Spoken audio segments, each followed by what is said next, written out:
wal hikma, na apate kuwafundisha Qur'an na kuwafundisha hikma. Watu wa zamani walikosa hikma, walikuwa wanaua watoto wa kiume, walikuwa wanaua watoto pasi na sababu. Wa inkanu, japokuwa min qablu, hapo mwanzoni, la fi dhalalin mubin, walikuwa hapo kwenye kiza ama upotevu ulio mkubwa, upotevu yani upotevu mzito. Hayo ni maneno ya Allah subhanahu wa ta'ala.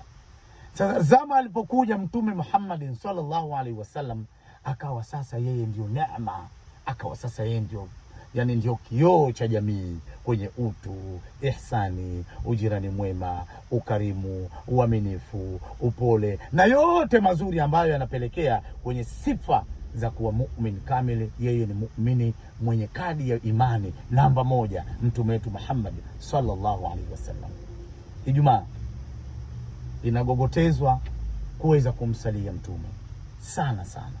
Pata nafasi ya kumswalia mtume, kwa sababu hakuna ibada bora zaidi ya kumswalia mtume Muhammad sallallahu alaihi wasallam. Na hii imetokana na maneno ya Mwenyezi Mungu pale alipopata kusema, inna Allaha wa malaikatahu yusalluna ala nabi ya ayyuhalladhina amanu sallu alayhi wa sallimu taslima. Tukipata nafasi tumswalie mtume sana yaumul Jumaa, kwa sababu hizi swala za mtume ni ufunguzi wa vitu vingi, ni majambo mengi yanayokuwa sawa.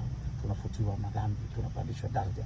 Hivi vyote hivi ni vya kuzingatia kama waumini.